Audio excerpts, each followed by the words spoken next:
Hindi kayo at never pang naging kayo dahil may karelasyon ka or may asawa ka.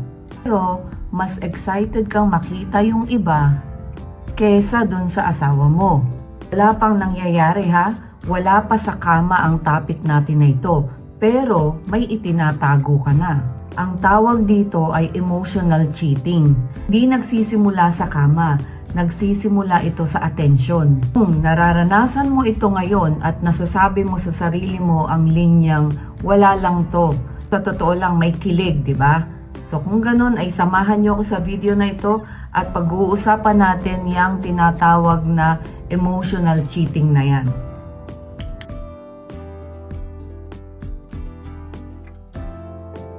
Ayan, welcome back sa aking channel. Ako po muli si Lorely, ang inyong Ate Lors. Kung napapansin nyo, dark na dark yung kilay ko ngayon kasi bagong gawa. Kaya pagpasensyahan nyo na po, napaka-dark niya. Siguro after 2 weeks, magpipil off din yan and magla-light color din yan.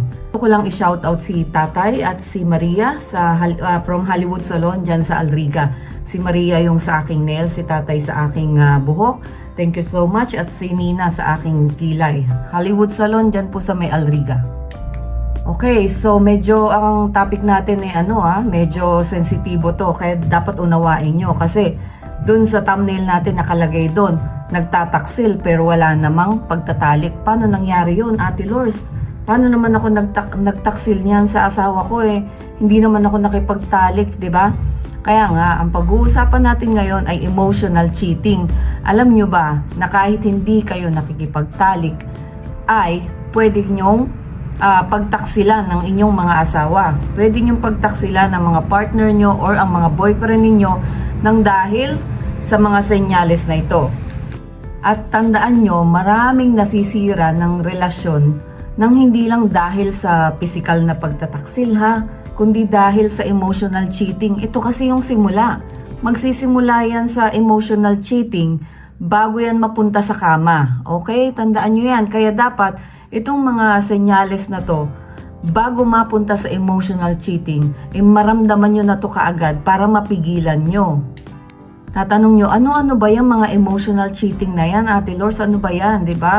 Ang klase ng mga pagtataksil na yan, yun yung walang halikan yan. Walang pagtatalik yan. Wala pa silang relasyon, walang label, walang kahit ano. Pero, meron ng sinisikreto, meron ng pagtatago, meron ng excitement, meron ng kilig, di ba? Meron ng emotional attachment, at meron ng unti-unting paglayo dun sa partner niya o sa asawa niya. Kaya ngayon, pag-uusapan natin yung 10 senyales na pwedeng nakikita mo na sa partner mo at yung mga senyales na yan ay papunta na sa emotional cheating. Malapit na siyang mag-cheat sa'yo emotionally. At tandaan nyo, ang pag-cheat na nauuwi sa kama, nagsisimula yan sa emotional cheating.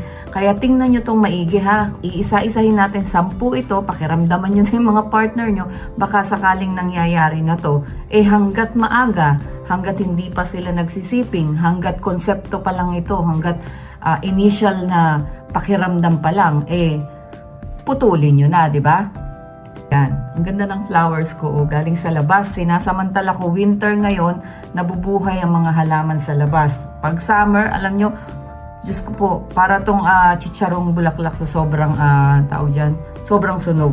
Okay, yung number 1 natin ay ito na, mas excited ka na nakausap siya o kachat siya kesa sa asawa mo. Kapag mas inaabangan mo na ang good morning niya o yung pagbati niya, yung SMS niya, yung message niya kesa sa asawa mo o sa partner mo, or mas mabilis ka nang nagre-reply sa kanya kesa sa asawa mo, or mas masaya kang kausap siya kesa sa sarili mong partner. Okay?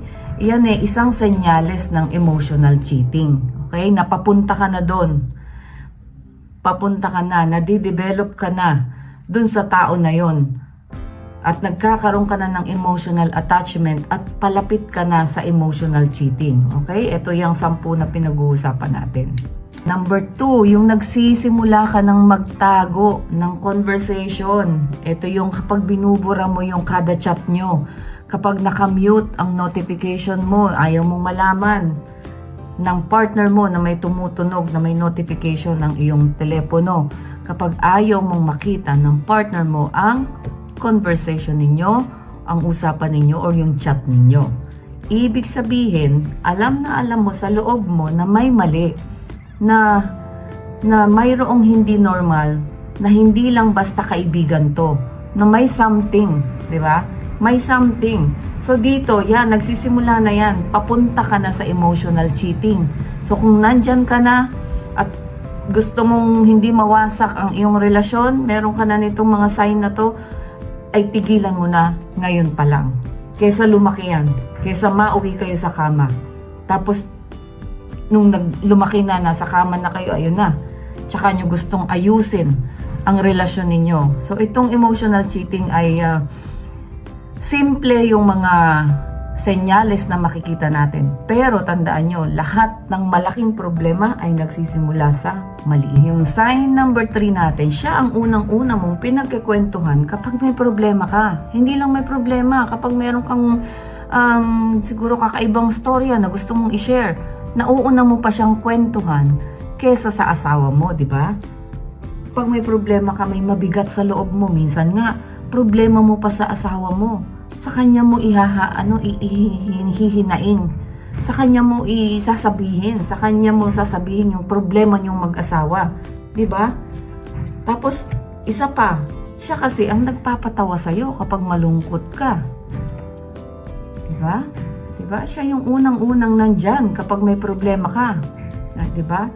Darating na yung punto na mas siya na yung nakakakilala ng nararamdaman mo kesa sa asawa mo.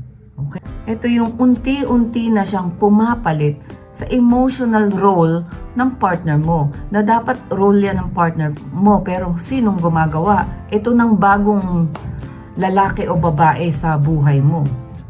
So ito na yan, pumapasok ka na sa emotional cheating. Isa na yan sa senyales. Okay, yung number 4 natin, meron na kayong inside jokes. 'Di ba? Yung kapag may mga biruan kayong kayo lang dalawa ang nagkakaintindihan. Kayo lang dalawa ang nakakaintindi ng mga lengguwahe o ng mga jokes na binibitawan ninyo, 'di ba? Magtatawanan kayo tapos minsan kung nasa grupo kayo magtitinginan na yung iba. Kayo lang dalawa ang nagkakaintindihan ng jokes na 'yon, 'di ba? Tapos isa pa yung may kilig sa bawat usapan. Parang napakagaan ng alam nyo yan. Diba? Hindi na tayo mga bata, diba? Nung mga panahon na tayo may mga pa-crush pa, diba? Talagang napakagaan sa pakiramdam niyan, diba? Napakasarap sa pakiramdam. Kaya nga parang dahil masarap, nagiging addiction. Alam naman natin bilang tao, bilang human, diba? In science, kapag masarap, natural kahit nga pagkain Pag masarap, uulit-ulitin mo. Ito nga masarap sa pakiramdam. Kaya parang nabubuyo ang karamihan dito, di ba? Dito nagsisimula yung attachment kasi nag-joke, halimbawa, tapos kayo lang dalawa nagtawanan, nagkatinginan kayo, ayan na. Simula na yan, lumalagkit ang tinginan ninyo, nagkakaroon kayo ng palalim na yung damdamin, yung attachment ninyong dalawa. Pero, sasabihin mo, wala lang to. Diba? Magkaibigan lang kami. Pero tandaan nyo, itong mga pinag-uusapan natin, ito ang mga senyales na pumapasok ka na sa emotional cheating. Cheating na rin to. Pagtataksil na rin to sa karelasyon mo. Okay, number 5, ito na. Nagsisimula ka ng ikumpara yung asawa mo o yung partner mo dito sa bagong tao na ito. Kay babae man yan o lalaki. Kasi itong topic natin, for both ito babae, lalaki. Para parehas po ito.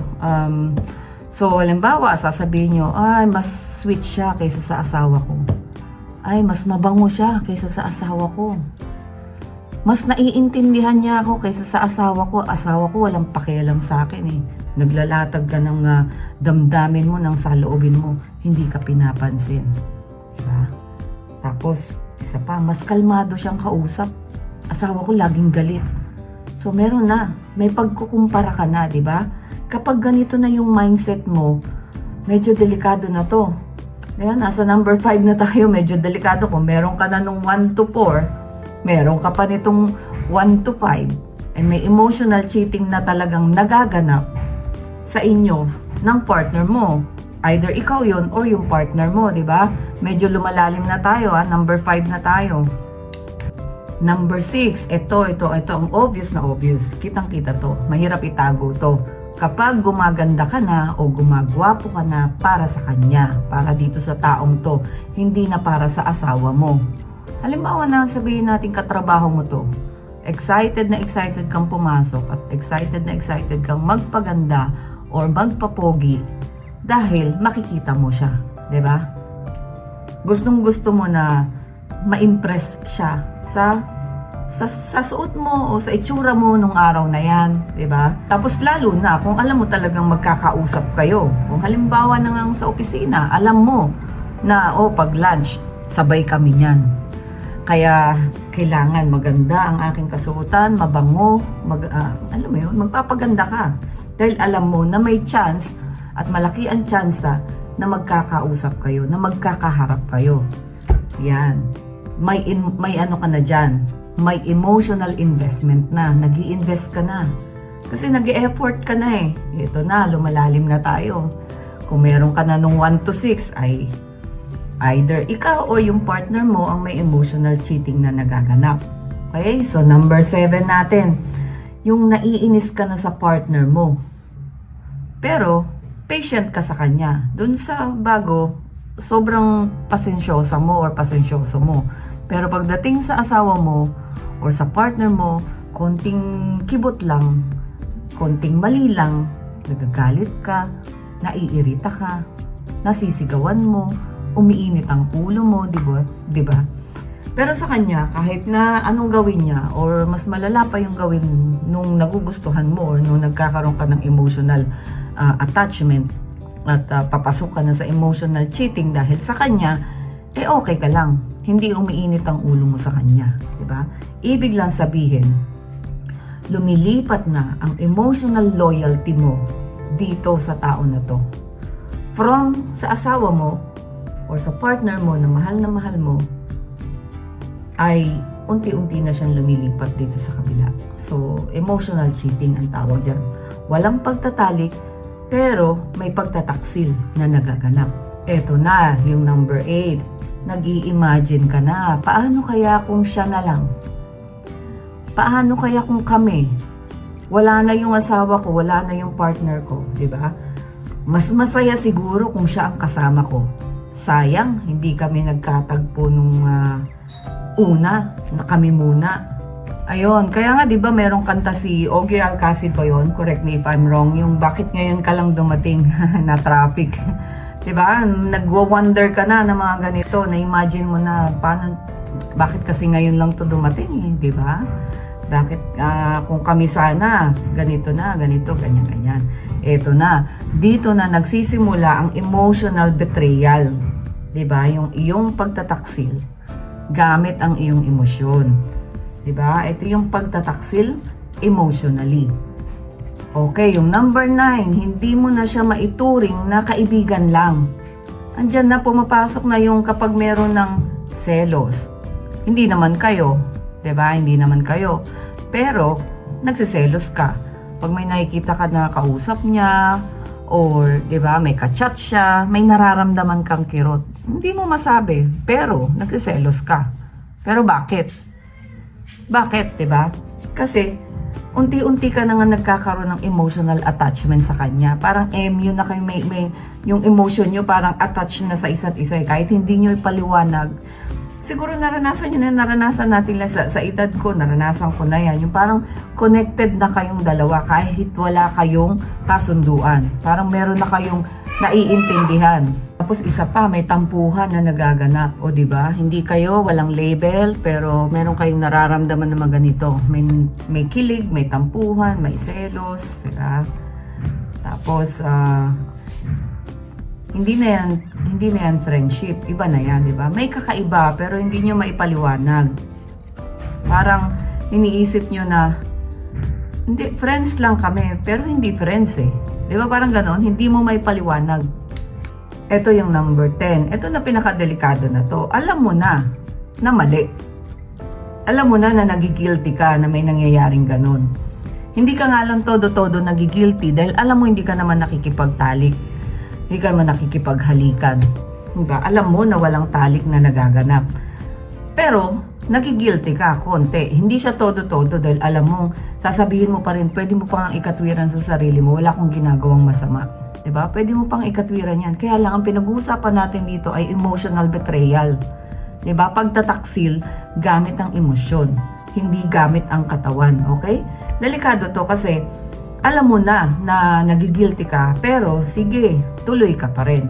Alam mo nang may mali, sige, tuloy ka pa rin. Nakukonsensya ka, pero sige, tuloy ka pa rin. Yan, kapag nangyayari na yan na talaga. Nakapasok ka na talaga sa emotional cheating. Diba? So, ibig sabihin, itong mga 10 na to, kung nandun ka pa lang sa 1, 2, 3, siguro papasok ka pa lang sa emotional cheating. Pero kung siguro, itong 10 na to o 8 dito sa ating 10 senyales ay nararanasan mo na, nasa emotional cheating ka na. Nag-cheat ka na sa asawa mo. Nagtataksil ka na sa asawa mo at sa partner mo. Malinaw na pagtataksil din ng emotional cheating. At saka dyan kayo mag-iingat kasi dyan nagsisimula ang lahat. Dyan nagsisimula ang pagtataksil. Parang ang problema lang yan. Magsisimula sa maliit as lalaki. Diba? Negosyo, magsisimula sa maliit, lalaki. Ganon din to. Magsisimula sa maliliit na bagay hanggang sa lumaki. Diba? Magsisimula sa attraction, emotional cheating hanggang sa umabot na kayo sa kama. Diba? So, ingat-ingat dito. Kung sa tingin ninyo ay talagang dapat na isalba ang inyong relasyon, ang iyong relasyon sa partner mo, sa asawa mo, diba? Mag-analyze kayo. Kung nandito pa lang kayo sa stage na to, emotional cheating pa lang kayo, ihinto nyo na. Kayang-kaya pa to eh. Itong maganda sa emotional cheating kasi fixable. Madali pa siyang madali pa siyang putulin, madali pa rin siyang patawarin kasi walang nangyaring physical na panloloko. Okay, so hiningal ako doon, natapos na tayo.